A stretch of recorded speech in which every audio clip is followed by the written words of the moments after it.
క్రీస్తునందున్నటువంటి ప్రియ సహోదరి సహోదరులారా, మన ప్రభు అయిన యేసు క్రీస్తు నామములో క్రీస్తు శరీరం ప్రార్థన మందిరము తరపున మీకందరికీ శుభవందనాలు తెలియజేస్తున్నా. ఈ యొక్క దినమున ఈ సమయంలో దేవుడు మనకు అనుగ్రహించిన వాక్యమును మనము ధ్యానించుకుందాం. హెబ్రీయులకు రాసిన పత్రిక 6వ అధ్యాయము 14వ వాక్యం. నిశ్చయముగా నేను నిన్ను ఆశీర్వదింతును, నిశ్చయముగా నిన్ను విస్తరింపజేతునని చెప్పాను. ప్రభునందున్నటువంటి ప్రియ సహోదరి సహోదరులారా, తండ్రి అయిన దేవుడు అబ్రహామును దర్శించి పలికినటువంటి వాగ్దానపు మాట, నిశ్చయముగా నేను నిన్ను ఆశీర్వదిస్తాను, నిశ్చయముగా నేను విస్తరింపచేస్తాను. అవును, దేవుడు ఆశీర్వాదము నిశ్చయమైనది, అంటే ఖచ్చితమైనది.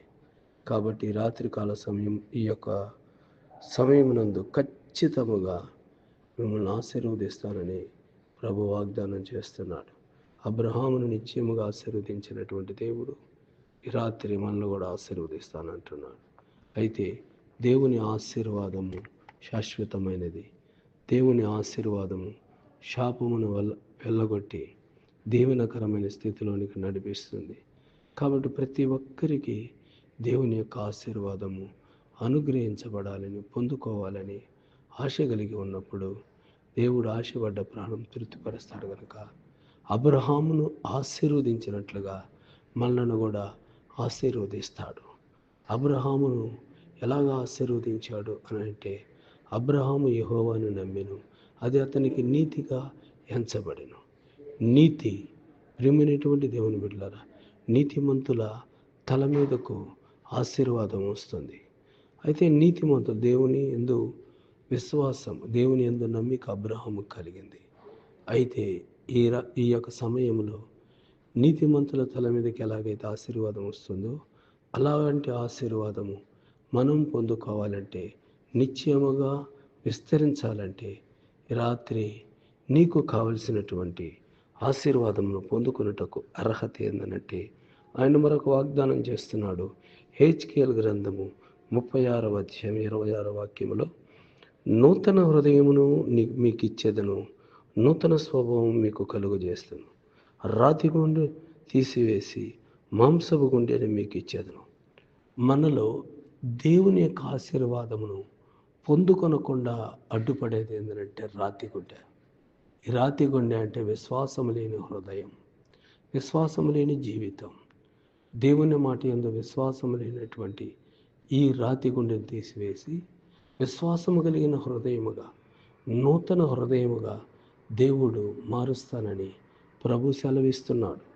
కాబట్టి నీ హృదయము నూతనంగా మారాలి. క్రీస్తు యేసునందున్నవాడు నూతన సృష్టి, పాతవి గతించును, ఇదిగో క్రొత్తవాయను. ప్రియమైనటువంటి సహోదరి సహోదరులారా, దేవుని యందలి విశ్వాసము కలిగి ఉండుటకు నీ హృదయము మార్పు చెందాలి.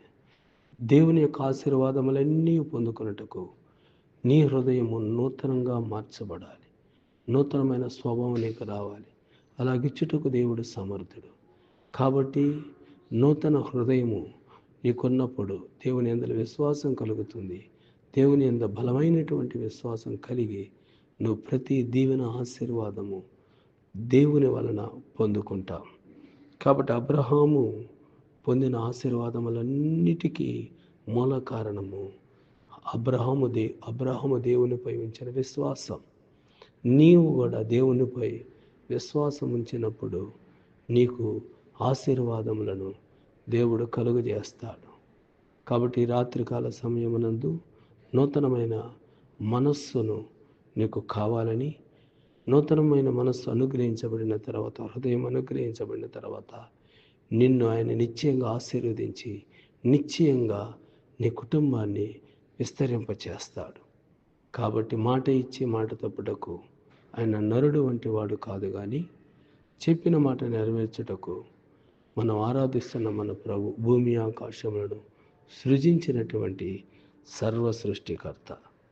కాబట్టి ఈ రాత్రికాల సమయమునందు నిశ్చయముగా నిన్ను ఆశీర్వదించేదను, నిశ్చయముగా నిన్ను విస్తరింపచేసేదనన్న వాగ్దానం మన పట్ల నెరవేరినట్లుగా మన హృదయం నూతనపరచబడినట్లుగా దేవుని ఆశీర్వాదములు అనుభవించినట్లుగా ప్రభు మనకు సహాయము చేయనుగాక.